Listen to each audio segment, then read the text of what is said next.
Hey there everybody, and welcome to a very special bonus treat for the Clock Tower LP, where we'll be taking a quick look at the alpha build for a game called Nightcry.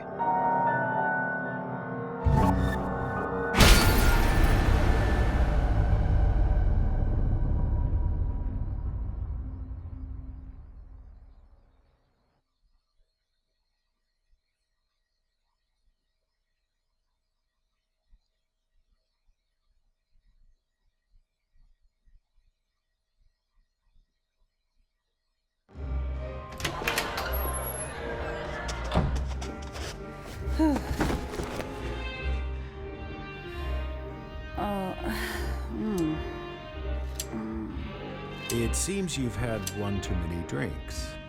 Can I get you some water, ma'am? Huh? Oh, I'm fine. I just need some air. I see. Let me know if there's anything you need. Yeah, I will. So we don't get too much of a lead into the story, and I assume that's mostly due to the fact that this is an alpha build of the game, so there are going to be some things missing. But we find ourselves in control of Monica here, as she wants to clear her head from too much partying. Though I wouldn't actually call this the most raucous bash in the world. Really, it seems to be pretty tame all around, but I don't know. I'm sure she might have other things she's wanting to do. But before we can really get around to doing that, we do have to do a few quick things before we leave. It sure is hot in here. Could you take my jacket?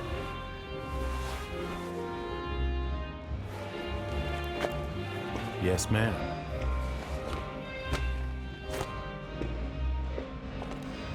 Here's your number tag. You'll need it to pick up your jacket. Right. Thanks.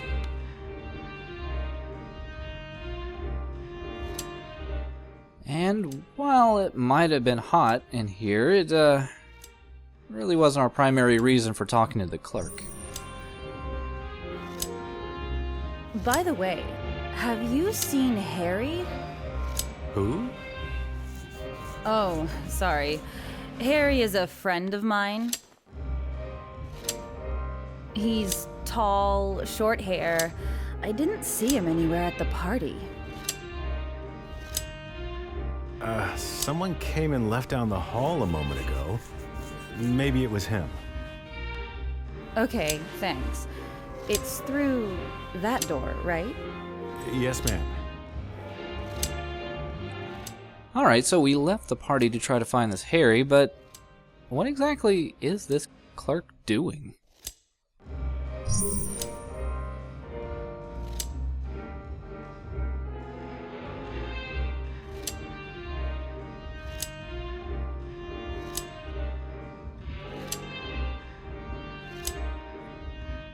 Well, he's exhibiting some sociopathic tendencies, but more importantly, he is cutting up something strange.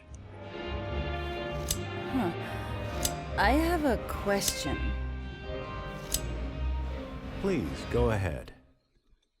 What exactly are you doing? Oh, this? A passenger asked me to dispose of this dirty dress.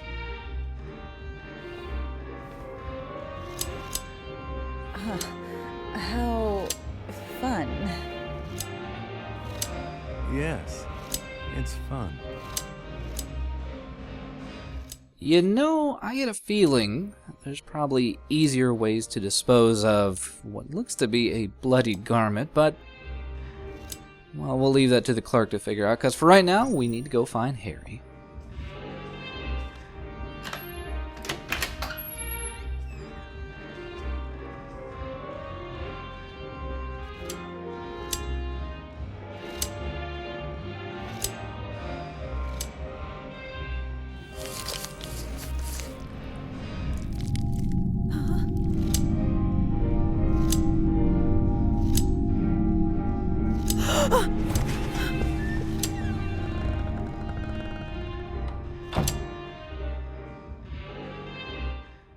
Now, for those of you that are wondering why I'm doing this as a bonus video for a Clock Tower 1 LP, well, that's for a very good reason, and that's because this game was recently funded on Kickstarter, and it gained a little bit of interest in the horror games community because, well, it's being done, it's being, produced and directed, written, whatever, by the original creator of the Clock Tower series.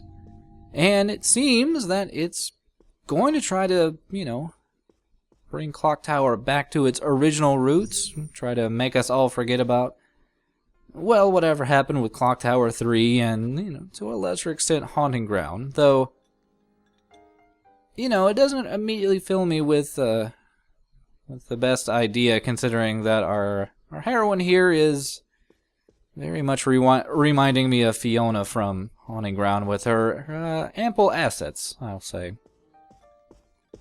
But yeah, this game very much plays like the original Clock Tower. It's very much a point-and-click adventure, and it's pretty surprising from what I've played. It may seem like it's starting out fairly innocuous, but, I think that's what most of the Clock Tower games do. Given a fairly simple objective, in this case trying to find Harry. But, yeah, it goes a little bit into the strange realm pretty quickly. Because, what's this guy drinking here? Why, it appears to be a beaker with an eyeball in it. And for some reason, Monica, I'm guessing she's more focused on the Bunsen burner than the eyeball. Still, I talked to this nearby gentleman here to figure out why he's drinking an eyeball.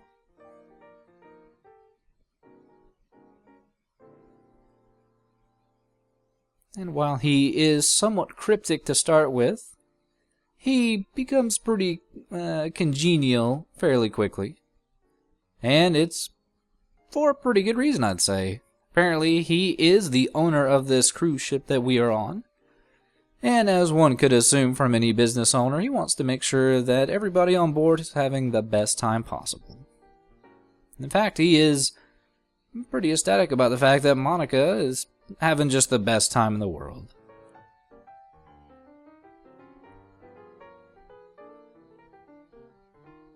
Still, he is very open in case we have any kind of problems on our pleasure cruise here. Personally, though, I'm still wanting to ask him about this whole eyeball thing.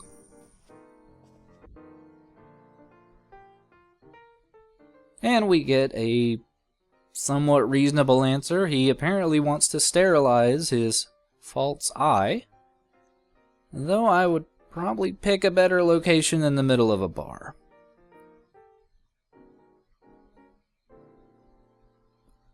But we are going to be nice enough to him. We already get a hint from Monica that maybe we can find a source of light or fire on the bar here.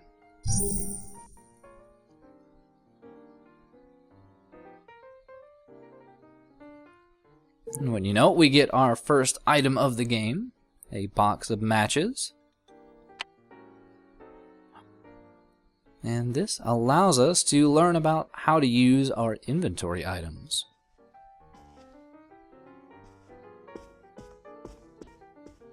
First though, if this was your first time playing, you probably don't know what to do immediately.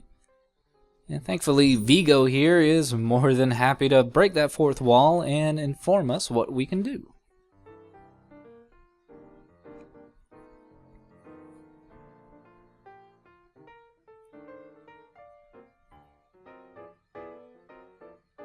Now, the mechanics here are pretty bog standard adventure game mechanics.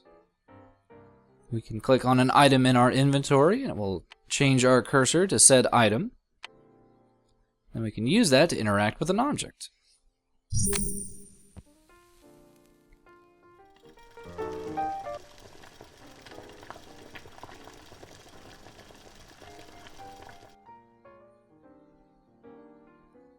And we can get a little bit more flavor text if we investigate the eye again. You know, I think if this eye could talk, it would say that Monica is quite the looker. But we can get one last final hint from Vigo here, since we helped him sterilize his eyeball. And that's that. Not only can we use items on interactable things, but we can also use items on ourselves. I can assume this means that maybe in the future we'll get a medical kit, or maybe douse ourselves in gasoline because of this horrible sight we just saw and immolate ourselves. Still though, we've learned a little bit, but still doesn't seem we are any closer to finding our friend Harry.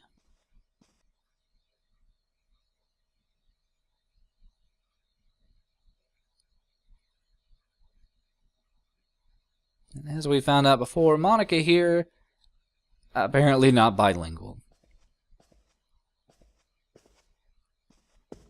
But yeah, this is, I mean, it's interesting. It's nice that people have enough interest in Clock Tower that they are deciding to try to revive the franchise after what I'd say is probably, a rocky, series of games. I mean, I hope you all are enjoying watching Clock Tower: The First Fear, because it was a very innovative idea. But the subsequent games really, really went down in quality pretty quickly.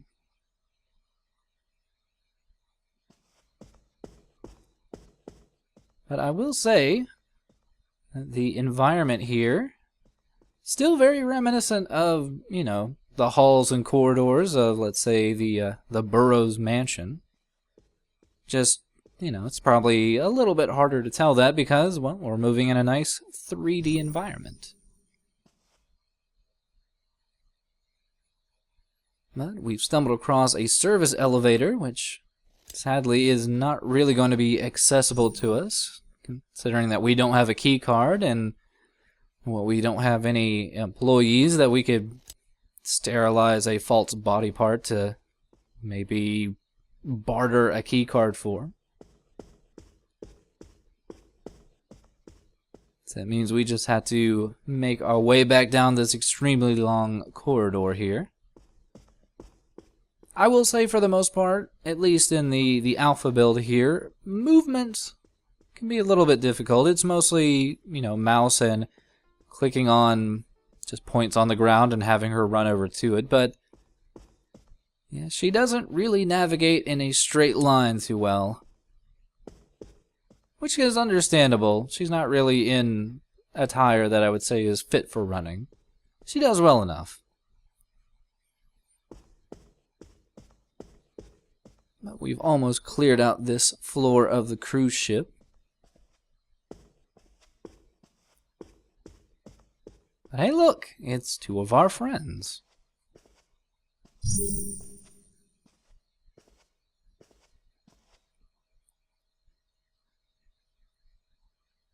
It seems Monica's friends here have decided to duck out of the party as well.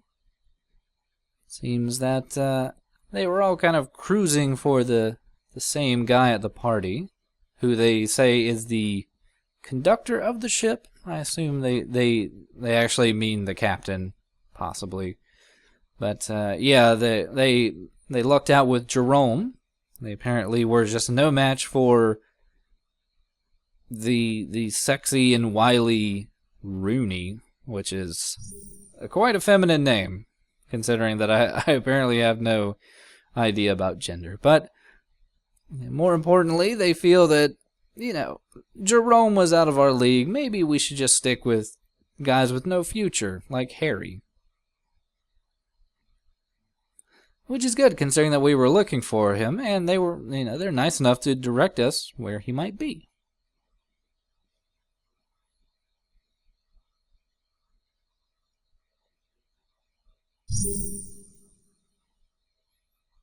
Yeah, got a nice usable elevator right here.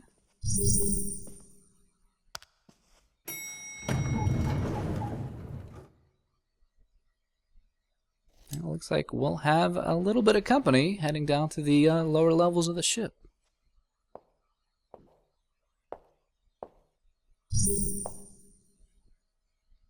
Astaros ye granit preti, ibrutane mudu rogo oroka, das toini seuru en vuo frati. Presidisugi nu, nas corcos nero testoka, paro nu cantino torikaraz.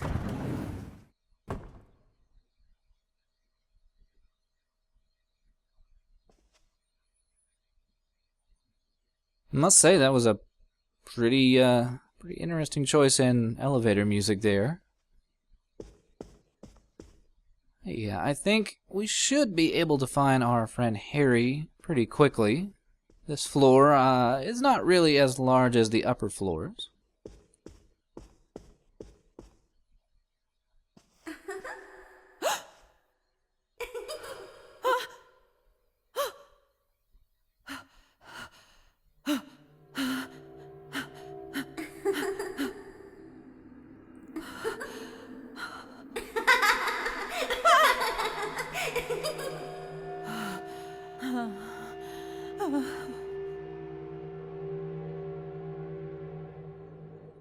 And in case we needed any kind of further indication about where to go, just follow the mysterious child.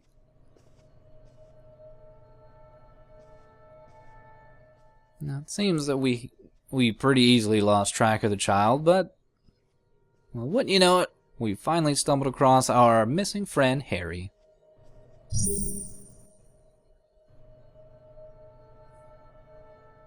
And while Harry seems to have some troubles with the idea of personal space, he also has a little bit of trouble with the idea of etiquette. Yeah, I think he seems to have some feelings for Monica, and he thinks that maybe being the whole alpha male peacocking, pickup artist that we all know and love in the real world is probably going to be the best way to woo Monica here, but in all honesty, it doesn't work out so well. In fact, he just continues to rub salt in the wound even more by pointing out the fact that Monica here, for all of her buxom beautiness, managed to lose out in the Jerome competition to the plain Jane that is Rooney.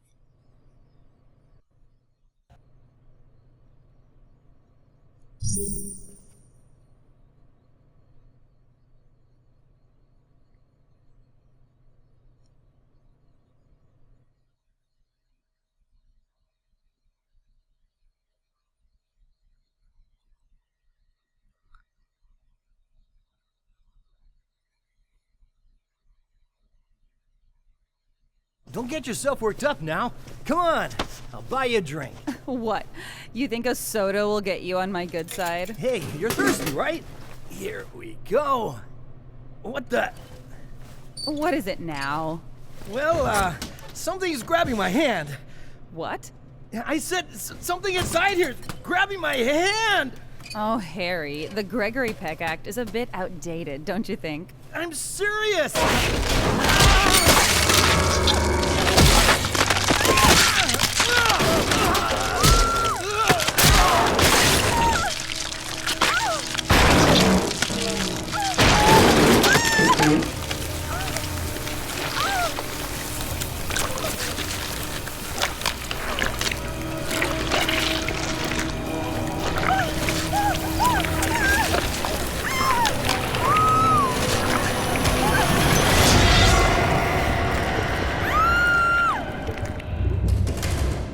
So, while I wish I had more time to reflect on what the hell just happened, we've sadly gone into what Nightcry is probably going to consider its panic mode, where our camera gets locked directly behind our character, and we have to try our best to figure out a way to get away from Scissor Man Volume 2, but it doesn't look like the elevator is going to be our means to escape, and, well, it took me a second to figure out the controls here, but you have to press the right mouse button to switch cameras, and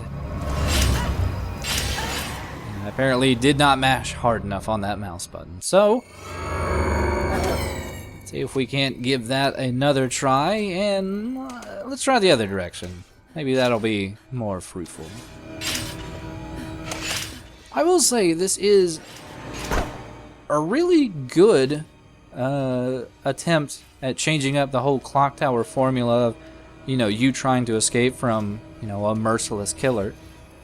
Definitely lends some tension to the entire thing, but it seems like it also is going to lend itself to a lot of trial and error.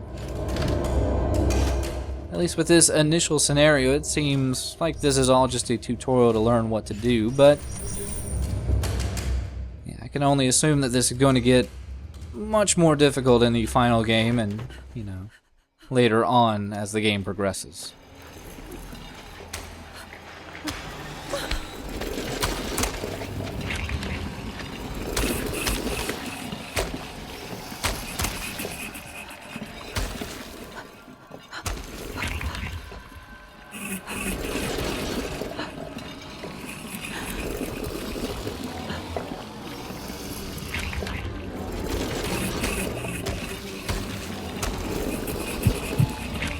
Also, hiding isn't just the only thing we can do here. We also have something of a quick time event.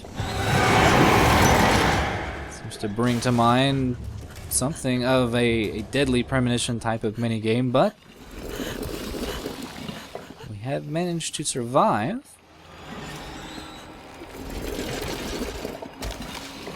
The only drawback is that, well, that is the end of the alpha build.